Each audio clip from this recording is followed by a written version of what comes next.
Bonsoir à tous et à toutes. On est dans presque le dernier tournant vers la fin avant Shavuot, puisque voilà, on est déjà ce Shabbat, c'est Shabbat Varachim, du mois de Sivan.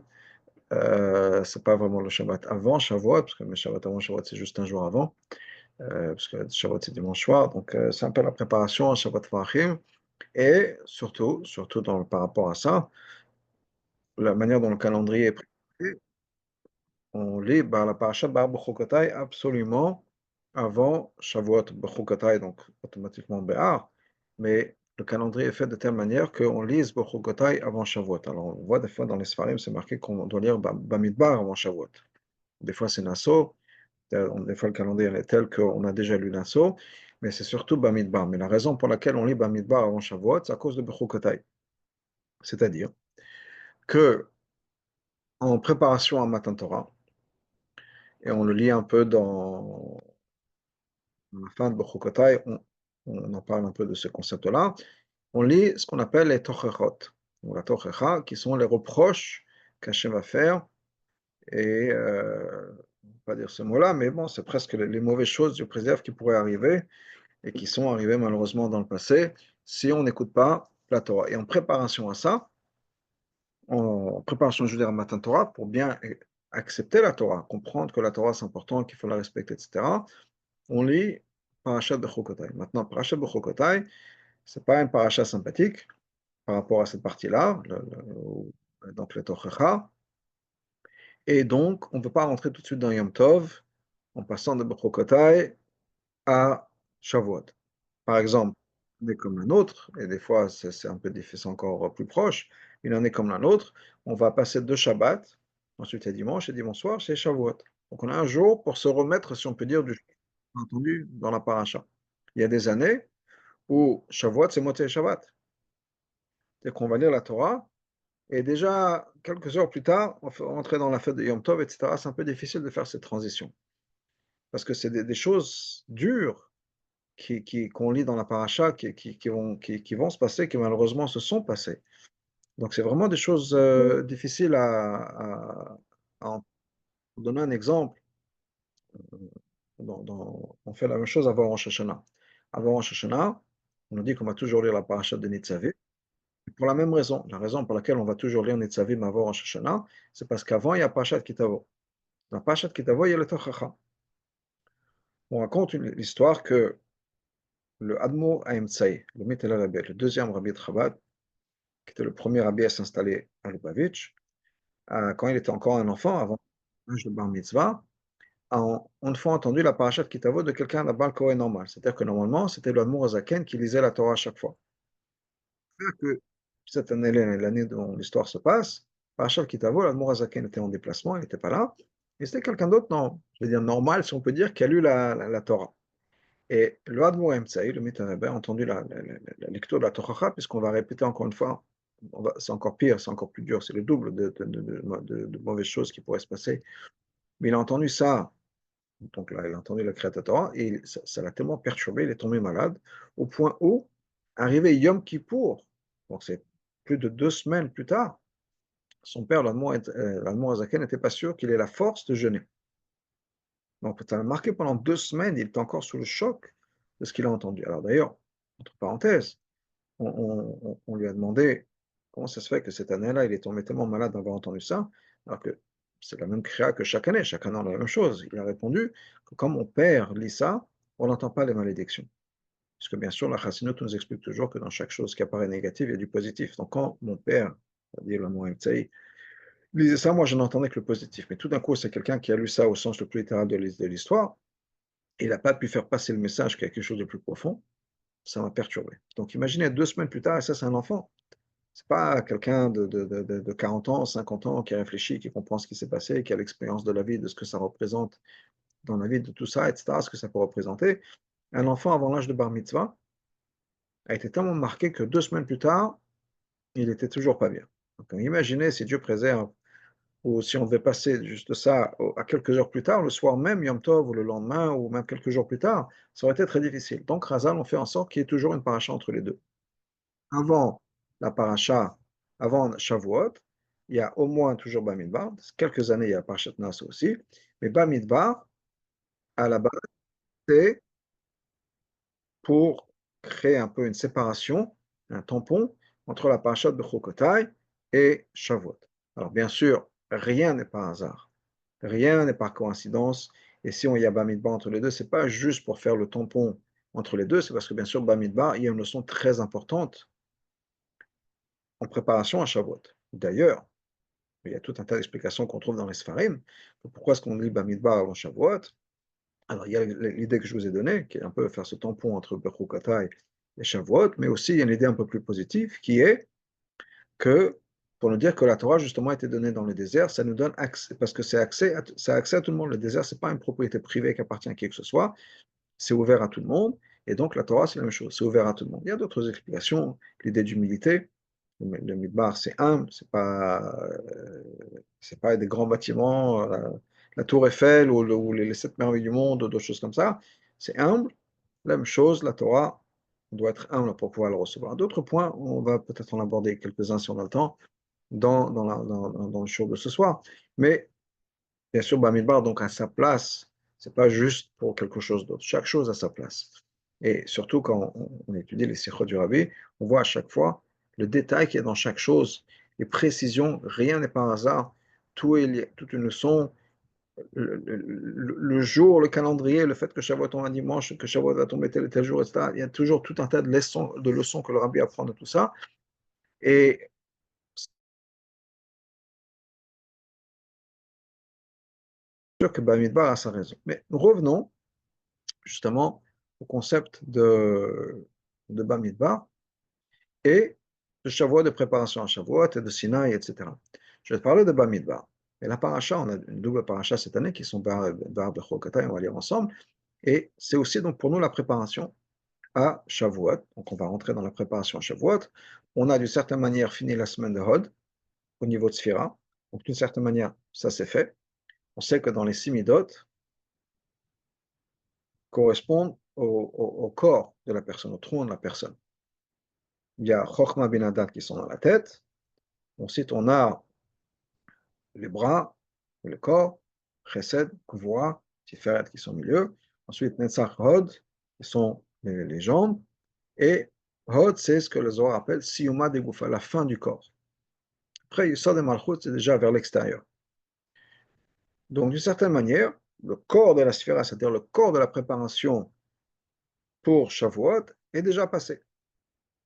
Et on est déjà prêt dans le reste, dans les, je vais dire les finitions, c'est pas sûr, bien sûr pas des finitions, mais dans le sens où on a déjà l'essence même, ou l'essentiel, disons, de la préparation à Shavuot est déjà fait. On a déjà fini la semaine de Chesed, la semaine de Gvoa, la semaine de Netzach, de Tiferet, pardon, de Chesed, de Gvoa, de Tiferet, de Netzach et de Hod. On a le corps de notre préparation est déjà fait, déjà complet, et maintenant on peut rentrer dans la dernière dimension. On est aussi, encore une fois, dans la semaine de Bar Bechokota, qui est une préparation à Shavuot. Ce Shabbat, ça va être Shabbat Mevarechim, le Shabbat qui va bénir le mois de Sivan, le mois de Shavuot, et le mois est important, puisque Chazal nous dit que la Torah a été donnée le troisième mois. On est sorti le mois de Nissan, puis ensuite il y a le mois de Iyar, le mois de Sivan. Et le troisième mois, le fait que ce soit le troisième mois, n'est pas une coïncidence, c'est important. Le chiffre 3 revient plusieurs fois dans le concept de Matan Torah, qui est que, par exemple, d'autres exemples que l'Agmar nous donne, et Rabbeinu Nissim, sur l'Agmar, nous donne toute une liste de choses, il y a 10 en tout, après Rabbeinu Nissim, l'Agmar ne nous donne pas les 10, mais il a dit que la Torah est une Torah triple, Torah, Nivim et Ketuvim, donnée à un peuple qui est triple, Cohen, Lévi et Israël, par le troisième de sa famille, Moshe était le troisième, et après 3 jours de préparation, parce qu'il fallait à Shloshet Yom HaGbala, 3 jours de préparation, et le troisième mois,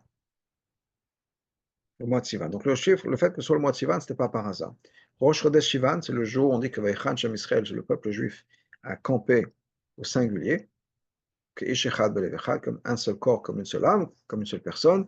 Et donc, il y a quelque chose de particulier qui se met au Rosh Chodesh, et tout commence par Shabbat Vachim. Donc, on est vraiment dans les préparatifs de Shavuot, et ce dont on va parler, c'est comment se préparer, où est-ce qu'on en est, si on peut dire, au niveau des préparations, quoi faire, quelles sont les leçons que le Rabbi nous donne par rapport à cette paracha, ou ces parachas de Bar, Bechokota et de Bamidbar, qu'est-ce qu'on est censé faire maintenant, quelle est notre responsabilité, notre travail, par rapport à la fête de Shavuot. Alors, bien sûr, Shavuot, c'est quoi? Shavuot, c'est le point de départ de l'aventure du monde et du projet, de l'aboutissement du projet du monde. Le monde a été créé pourquoi? Le monde a été créé, on sait, le Midrash Tanchuma nous dit, Hachem a voulu avoir une habitation ici dans les mondes les plus bas. Et donc il a créé un monde qui est Tartonim. Tartonim, c'est quoi? Tartonim, c'est un monde qui n'a pas de conscience de la présence d'Hachem. Moins on a conscience de la présence d'Hachem, plus on est bas. Plus on a de conscience de la présence d'Hachem, plus on est haut. Donc on a les Elyonim, le monde supérieur, où il y a une conscience absolue de la présence d'Hachem. Il y a les Tartonim, les mondes où il n'y a pas de présence, on n'est pas conscient de la présence d'Hachem, et de faire en sorte que Hachem puisse être présent justement là. Hachem puisse être présent ici dans notre réalité, dans notre monde tel qu'il est. On est une conscience, on est pleinement conscience de la présence d'Hachem. Non seulement comme c'était au Gan Eden avant la faute, c'est-à-dire au moment de Adam et Ève, mais encore plus que ça, parce que si c'était juste pour revenir au point de départ, ça ne sert pas à grand-chose. Donc on a vraiment besoin, on va accéder à une dimension encore plus profonde, où l'essence même d'Hachem, Atzmut Mod, comme on l'a chassidut, l'essence même d'Hachem va être présente ici sur Terre. Mais ce qui est important, c'est qu'il ne s'agit pas d'avoir, comment dire ça, il ne s'agit pas qu'on arrête d'être ce que nous sommes, ou bien que Dieu arrête d'être ce qu'il est pour venir ici sur Terre. Ça, on l'a déjà dans le sens où on a tout autour de nous toute la création de l'univers et la présence d'Hachem. Donc on a des arbres, on regarde, je sais pas, moi je vois ma fenêtre, je vois une maison, je vois la fenêtre, je vois je sais pas, un arbre. C'est déjà la révélation d'Hachem qui s'est habillé dans nos dimensions en nous. Donc, on est déjà dans un monde où Hachem est révélé, si on peut dire de cette manière-là. C'est pas ça qu'on cherche. Ça existe déjà. On a besoin de révéler, de prendre conscience qu'effectivement, la fenêtre que je regarde, et le verre, et le métal, et l'arbre derrière, le petit oiseau, etc., tout ça, c'est une révélation d'Hachem. Ce qui n'est pas évident. Donc, on a besoin de révéler ça. C'est étape numéro un. Mais ce qui est aussi le plus important, c'est que l'essence même d'Hachem puisse être révélée telle qu'elle. Quand on parle des Lyonim, les mondes les plus élevés, c'est pas que les mondes les plus élevés vont se transformer en mondes bas. Non. C'est pas non plus que les mondes bas vont se transformer en monde supérieur. On va se transformer, on va arrêter d'être humain, on va arrêter d'avoir des corps, on va être juste des âmes ou des anges, etc. Non, ça, on avait avant la création du monde. Le tour de magie extraordinaire, si on peut dire, excusez mes mots, mais qui va se passer à l'époque de Mashiach, c'est que nous, tels que nous sommes, l'essence même d'Hachem, telle qu'elle est, vont pouvoir se retrouver ensemble. Et ça, c'est quelque chose d'extraordinaire. D'ailleurs, le rabbi nous dit que on a besoin de révéler quelque chose qui est un pélé, quelque chose qui est extraordinaire. Pouvoir révéler l'essence d'Hachem ici sur terre, tel que nous sommes. Tel que nous sommes. Et ça, c'est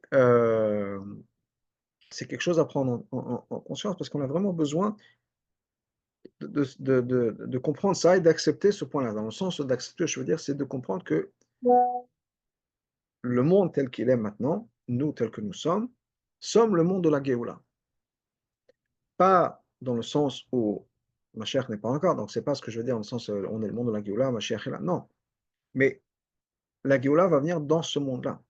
C'est ce que, je pense qu'on en a parlé plusieurs fois, mais ce que le rabbi avait mentionné vraiment, en particulier pendant l'année Tafshinun Aleph, Tafshinun Bet, 1991-1992, où il y avait vraiment cet accent sur faire venir Mashiach. Et le rabbi nous a plus ou moins éduqués ou pris par la main en disant voilà ce qu'il faut faire, voilà de quoi il s'agit, voilà ce que ça représente Mashiach. Et en des mots très simples, le rabbi nous dit la chose suivante. On a Gola et on a Géoula. Gola, c'est la diaspora, c'est l'exil. Géoula, c'est la libération, c'est l'avenue du Mashiach.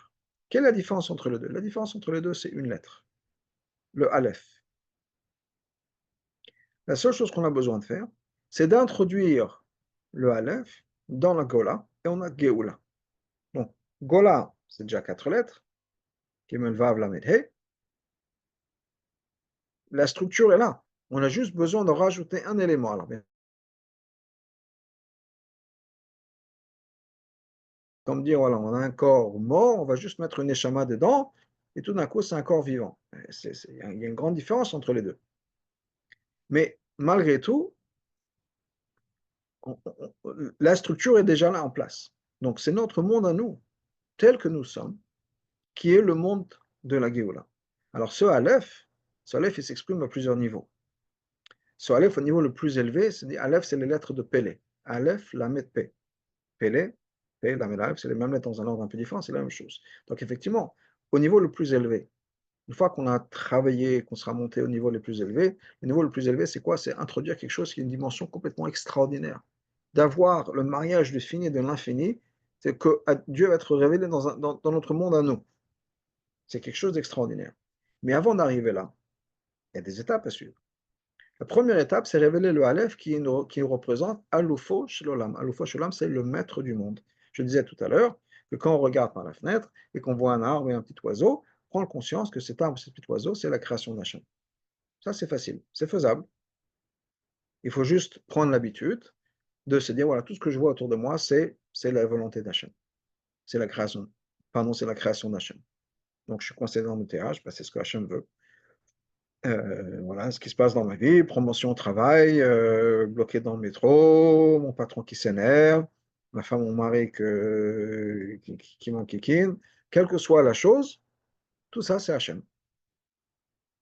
C'est pas très compliqué, il faut en prendre conscience, il faut réfléchir, etc. Mais c'est très faisable. Alors, une fois qu'on a fait ça, une fois qu'on a pris l'habitude d'introduire Hachem dans notre vie, comme nous étions de dire Baruch Hachem, merci Hachem, si Dieu veut, Baruch Hachem, merci mon Dieu, etc. Ça, ce sont des choses qu'on peut prendre l'habitude, c'est des choses qui sont importantes à faire, et ça, c'est déjà introduire le Aleph dans notre direction, dans notre dimension, dans le monde.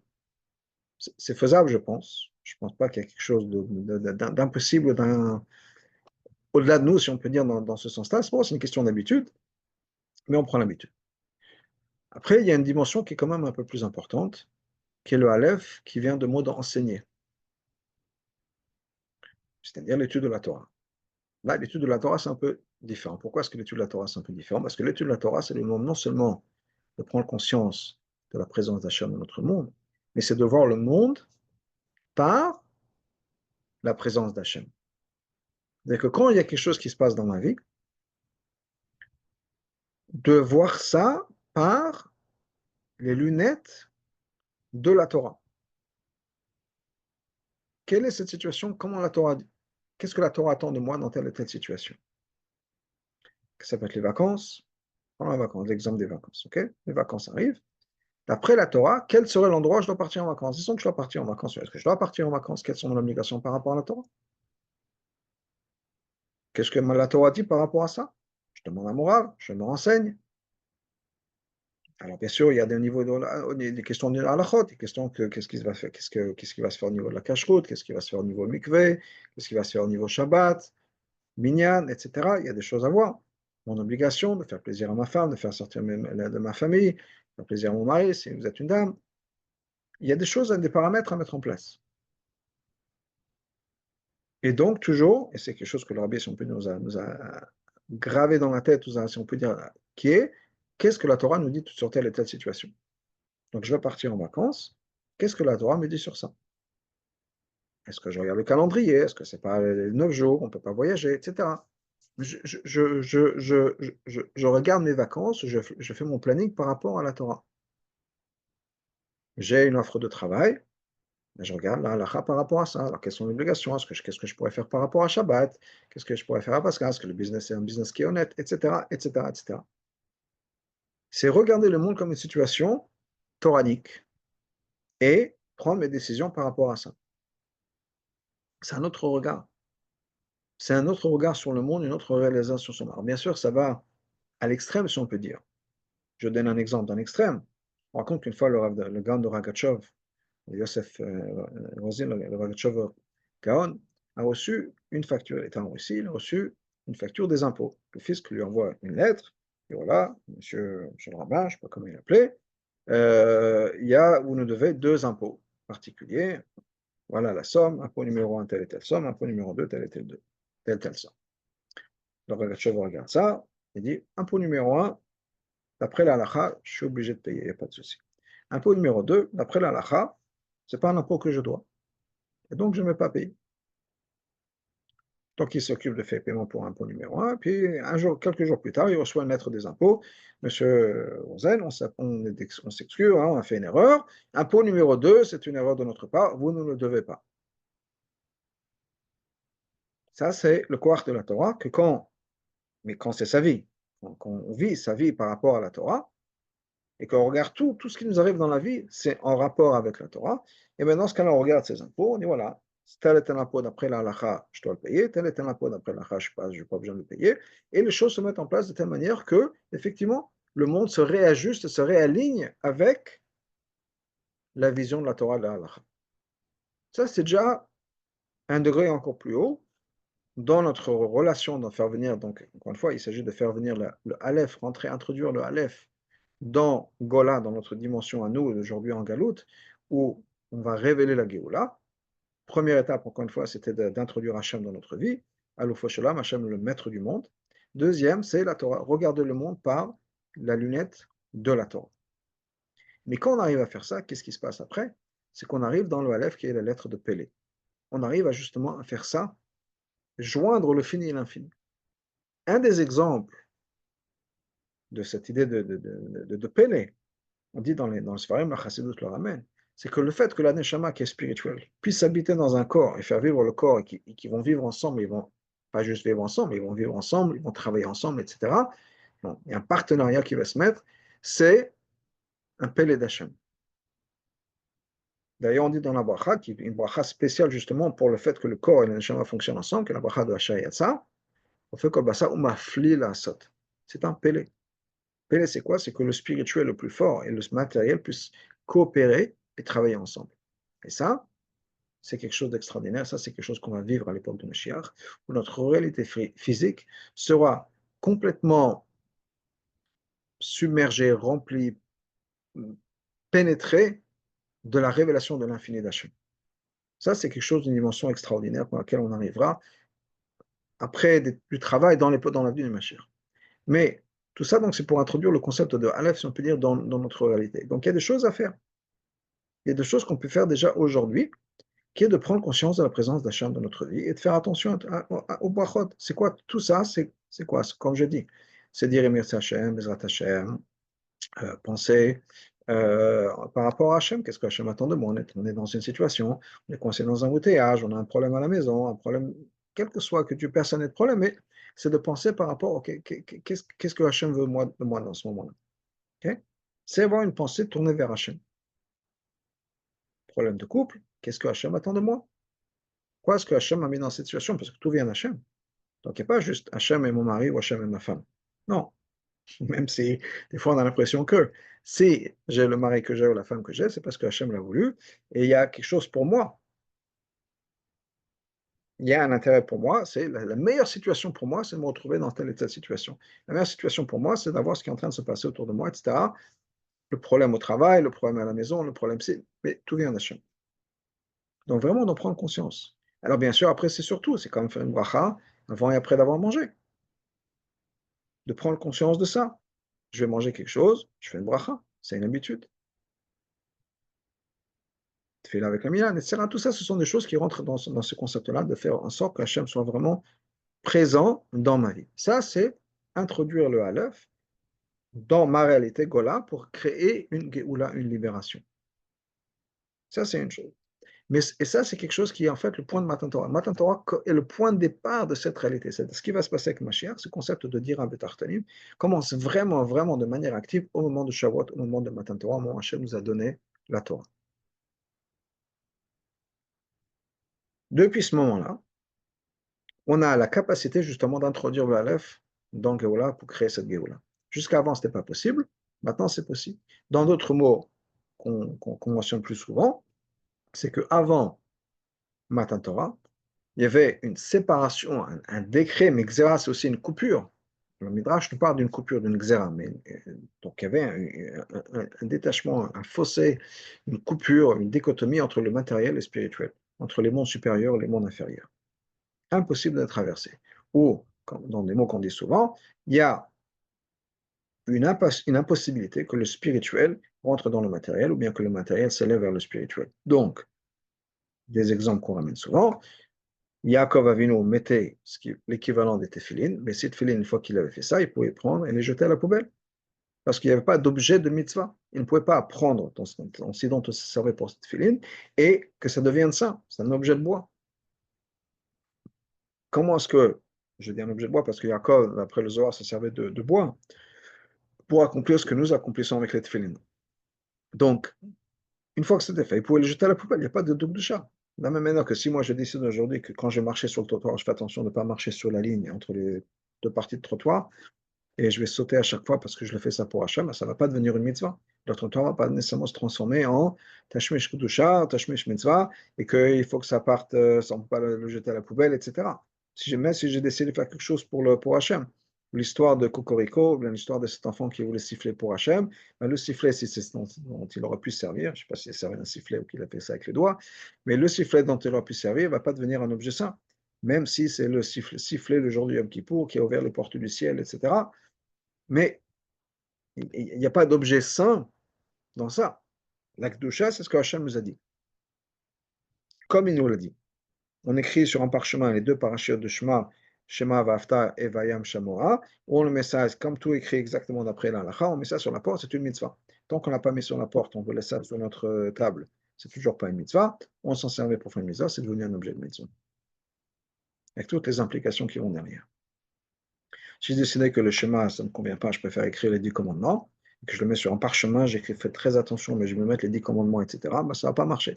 Mais si j'écris Shema, mais je fais une erreur, une petite erreur, où il y a même une lettre qui n'est pas exactement écrite comme il fallait, ça ne marchera pas.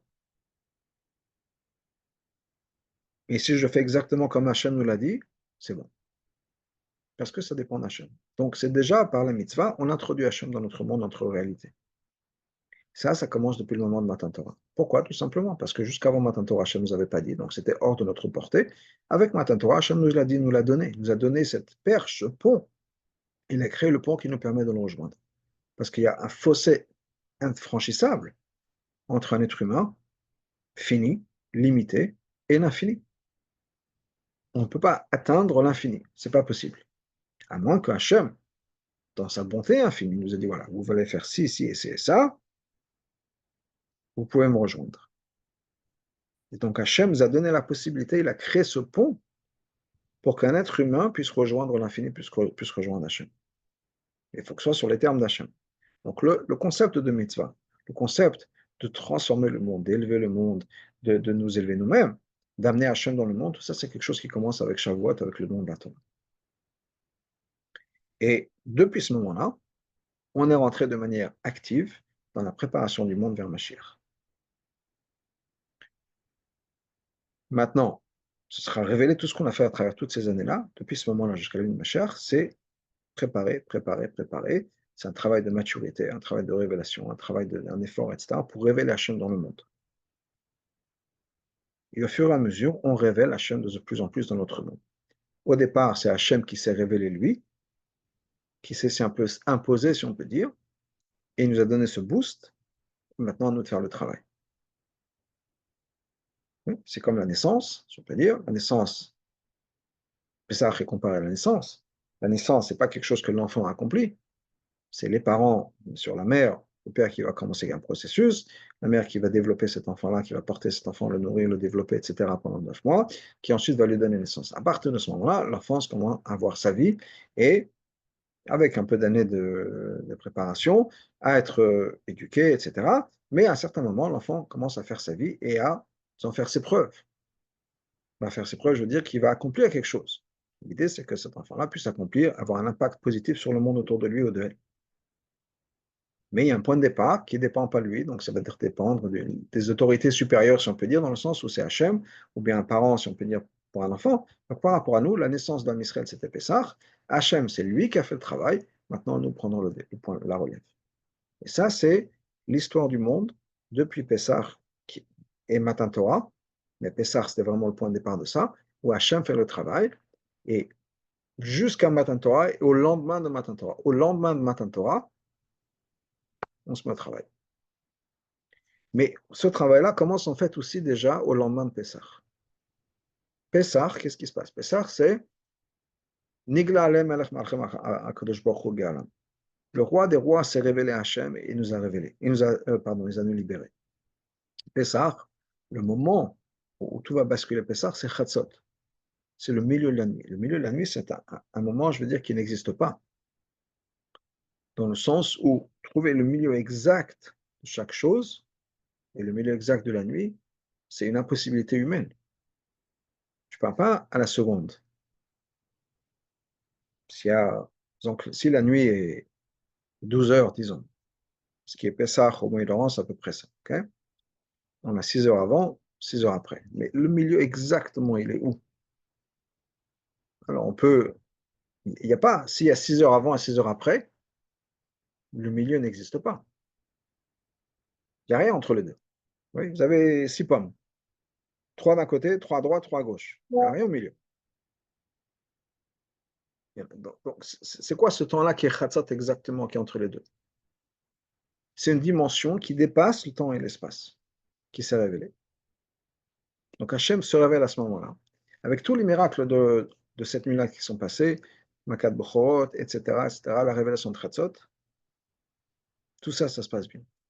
Le lendemain, on sort d'Égypte, donc on est sorti d'Égypte le premier jour de Pessah. Le lendemain, qu'est-ce qui se passe? On commence notre travail avec le conduit Homer. Le conduit Homer qui va nous amener justement à la fête de Shavuot. Donc on a cette révélation d'Hachem qui va être ponctuelle, qui va tout englober d'une certaine manière. C'est la force d'Hachem qui se révèle à nous, d'une dimension qui dépasse le temps et l'espace, une dimension extraordinaire. Une libération qui va être une fois dans l'histoire du peuple juif et qui va nous porter jusqu'à Mashiach et après. Puisque même la Géoula de Mashiach, on dit que c'est Moshe qui va être le premier libérateur et le dernier libérateur. Ça ne veut pas dire que Moshe va être Mashiach, puisque Moshe n'a pas le droit, d'après la halakha, d'être Mashiach. Moshe est de la tribu de Lévi, Mashiach doit venir de la tribu de Yehuda, un descendant de David et du roi Salomon. Mashiach, clairement, n'est pas un descendant, Moshe n'est pas un descendant du roi David, n'est pas un descendant du roi Shlomo, et n'est même pas de la tribu de Yehuda. Donc, Moshe n'est pas qualifié pour être Mashiach. Donc, qu'est-ce que Chazal veut nous dire que Moshe c'est le premier libérateur, le dernier libérateur? C'est parce que c'est Moshe qui a déclenché tout ça.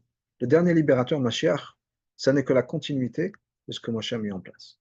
Donc Moshe, à ce moment-là, crée une transformation. Bien sûr, il est le messager d'Hachem. Il va mettre en place une transformation qui va impacter le reste de l'humanité, le reste du monde, jusqu'à après la venue du Mashiach.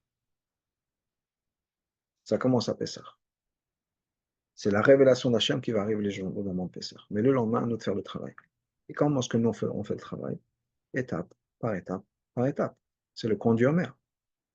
1 jour, 2 jours, 3 jours, 15 jours, 30 jours, 40 jours, 45, 46, 47, 48, 49. Étape par étape. Et ça, c'est le passage qu'on va faire. Et on va toujours passer de ça. Et plus ou moins notre travail, c'est ça. C'est, nous vivons dans une dimension, dans un monde qui est fractionné. C'est notre vie. Notre corps est comme ça. Notre vie est comme ça. Notre conscience est comme ça. On n'est pas un seul bloc. On est une tête, avec des yeux, avec des oreilles, avec un nez, avec une bouche. Déjà, c'est des facultés différentes. Il y a une partie de mon corps qui est concentrée sur la vision. Une autre partie de mon corps qui est concentrée sur l'ouïe. Une autre qui peut parler ou bien qui peut sentir les goûts et les odeurs. Des parties différentes dans la même tête. Après, il y a les bras et les mains et chaque doigt différent, et mon cœur et mon cerveau et mon foie et mon estomac, etc. Mon système émotionnel, les pieds. J'ai en moi tout un tas de choses qui se mettent en place. Alors, tout est grâce à du coordonné, etc. Mais on est fractionné à ce niveau-là. Après, je suis fractionné entre ce qu'on appelle Nefesh Elokit et Nefesh Abamit. J'ai une partie de moi qui veut toujours faire mieux, qui veut toujours monter, qui veut progresser. J'ai une partie de moi qui dit, je suis tranquille comme je suis, j'aime bien comme je suis, même un peu moins, ce ne sera pas grave. On est tiré des deux côtés. Et puis après, il y a deux personnes dans ma vie. Il y a ma femme, il y a mon mari, il y a mon patron, il y a mes enfants, il y a mes ci, il y a mes ça. On est dans une vie qui est fractionnée, fracturée. Ce n'est pas par accident, ce n'est pas par hasard, ni par erreur. Parce que ce que Hachem veut, Rappelez-vous, qu'est-ce qu'on doit ramener dans le monde? Le Aleph, le un. On est censé ramener cette unité dans tout ça. Il ne faut pas arrêter de dire je bloque tout le monde et toute ma vie. Non, c'est de faire en sorte que toute ma vie soit structurée de manière cohérente autour du un, donc autour de Aleph Shalom, autour d'Hachem. C'est tel que je suis, avec les différentes parties de moi-même, les différentes parties de mon existence. Il y a la partie, pour moi, disons que je suis un homme, la partie mari, la partie père, la partie fils, la partie petit-fils, la partie grand-père, la partie frère, la partie travail, la partie employé, la partie employeur. Toutes mes parties, si on peut dire, doivent tourner autour de l'unité d'Hachem de la Torah. Donc, que je sois un père cohérent avec le mari que je suis, avec le fils que je suis, avec le père, le grand-père que je suis, etc. Qu'il n'y ait pas plusieurs parties de moi-même. Alors, j'ai des rôles différents. Mais est-ce que moi, je suis intègre dans ma vie et intègre par rapport à Hachem, pas juste intègre dans ma vie personnelle, mais après, il y a deux vies. Il y a ma vie personnelle, il y a la vie d'Hachem. Est-ce que je suis 100% intègre dans ma vie?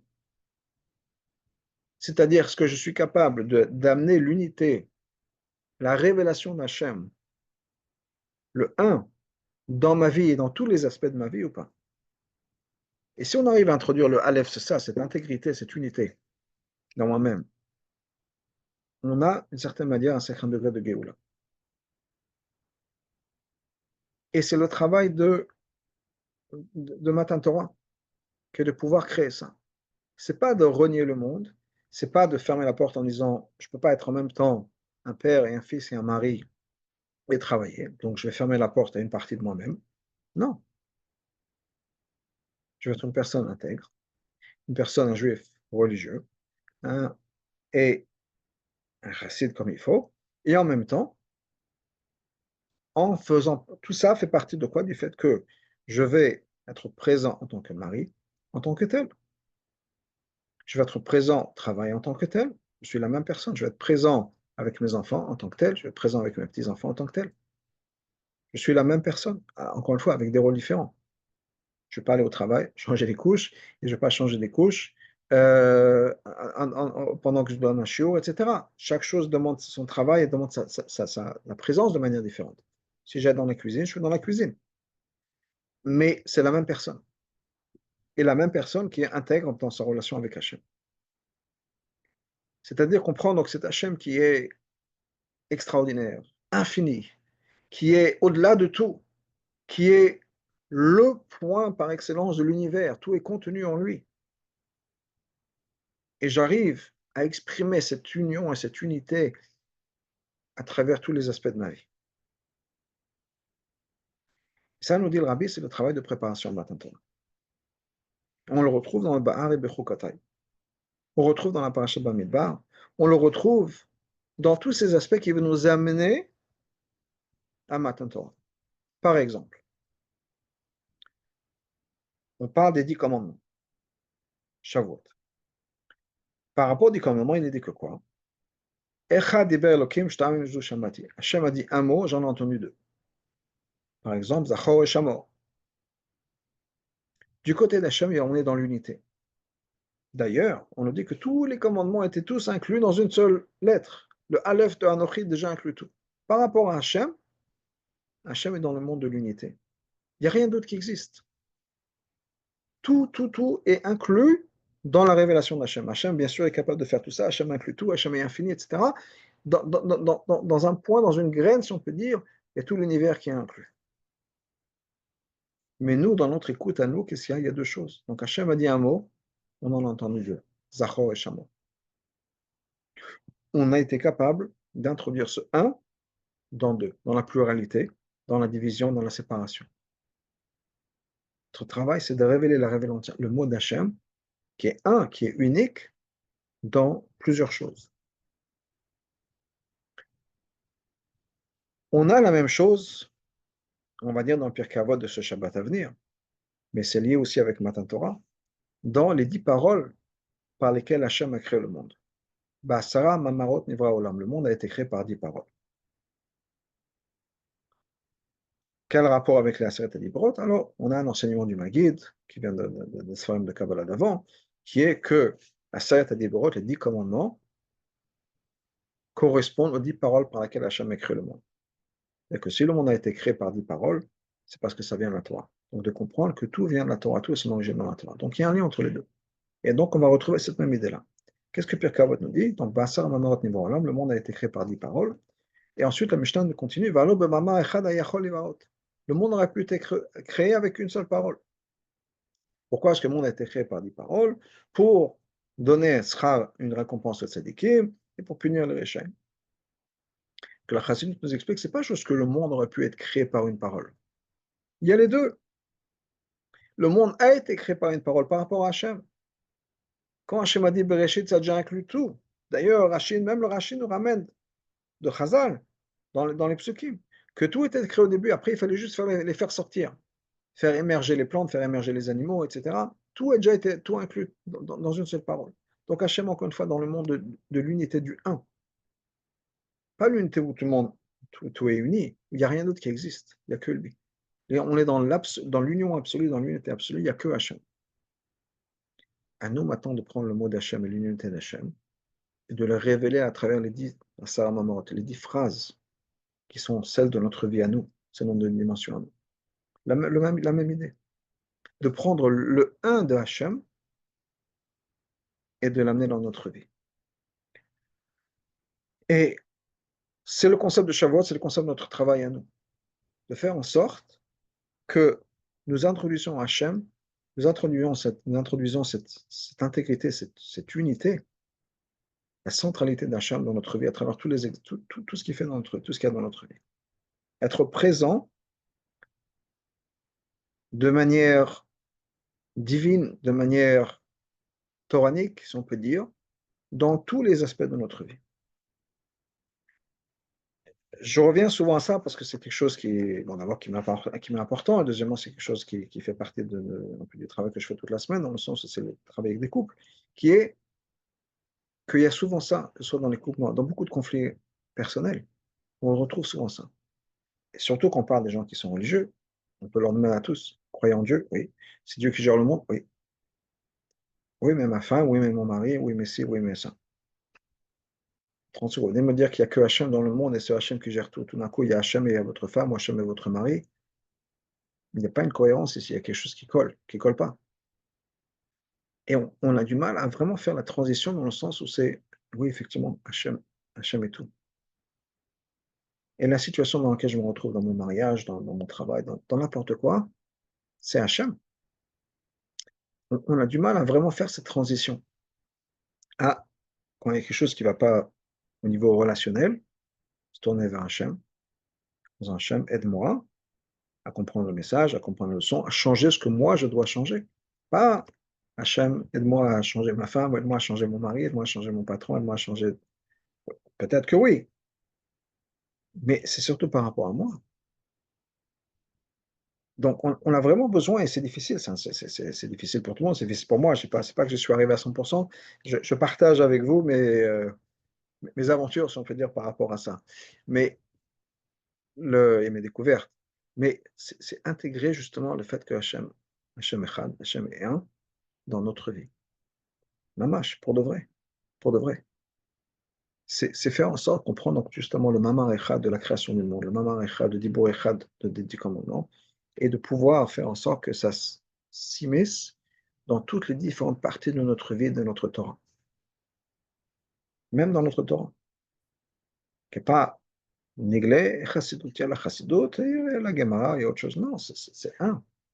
C'est pas deux mondes différents. Alors bien sûr, euh, d'une certaine manière, c'est un peu deux choses différentes. Il y a la Gemara, il y a le Chumash, il y a l'Halakha, il y a la Chassidut, on apprend une Sikha du Rabbi, après on passe au Chumash, après on passe, on étudie une page de Gemara. Bien sûr, c'est des sphères différents. Mais c'est la Torah d'Hachem, c'est Hachem qui nous parle avec des fois des voix différentes, des messages différents à un moment donné. Mais c'est la même chose. Donc, le concept de Matan Torah, c'est vraiment le concept de pouvoir créer cette connexion avec Hachem. D'ailleurs, partage avec vous une gematria très belle que le Rabbi partage dans le Sikha. qui est que Sinaï, là où la Torah nous a été donnée, on parle de Behar Sinaï, ensuite on va parler de Bamidbar Sinaï, mais Sinaï, Sinaï, c'est la gematria de Sulam. Sulam, c'est une échelle. Sinaï, c'est 130. C'est la même gematria que Sulam, une échelle. Pourquoi? Parce que par l'intermédiaire du mont Sinaï, par l'intermédiaire de la Torah, on peut monter et descendre. C'est-à-dire on peut monter vers Hachem, on peut faire venir Hachem, Hachem peut descendre vers nous par l'intermédiaire de la Torah. Donc c'est vraiment créer cette relation où on peut communiquer avec Hachem, faire venir Hachem dans notre vie, introduire Hachem dans notre vie. Passe avec, justement, introduire le 1, dont on a parlé, le Aleph, Al-Ufoshelam, c'est la première étape, la première chose à faire. Déjà, commençons par ça, faisons en sorte qu'on introduise Hachem dans notre vie. Par une bracha, qu'on fait attention à nos brachot, dans la Torah, en pensant à Hachem. Pensons à dire Imertz Hachem, Bezrat Hachem. Pensons à tout ce genre de choses, des choses qui sont peut-être pas nécessairement très compliquées. C'est une habitude à prendre. Mais de prendre justement cette habitude-là, de, de prendre Hachem en considération dans notre vie à travers tous les niveaux. Et quand il y a quelque chose qui se passe pas, qui se passe peut-être pas comme on aurait voulu, de se tourner vers Hachem en disant, OK, voilà, Hachem, il y a cette situation, aide-moi à comprendre, aide-moi à traverser cette situation, aide-moi à grandir de cette situation. Et pas d'oublier Hachem pour se tourner ou se concentrer vers l'autre personne qui nous a fait causer tort, qui nous angoisse, quelle que soit la situation ou les mots dont on va se servir. Donc, Bezrat Hachem, une fois avec cette conscience-là, qu'on peut justement vraiment avoir cette expérience de Géoula personnelle, parce qu'après tout, on est dans les mains d'Hachem à 100% et c'est une bonne chose. C'est pas, il n'y a pas mieux. Et une Géoula, si déjà on a notre Géoula personnelle, ça aide un peu la Géoula de manière universelle et qu'on puisse vraiment vivre ça, nous tels que nous sommes, dans notre vie à nous, vivre une relation d'amour profonde et de relations importantes et significantes avec Hachem et que Bezrat Hachem, on puisse vraiment vivre ça avec pleinement et joyeusement avec les Navi et Mashiach, le Mère Rabbi Amen. Amen. Amen.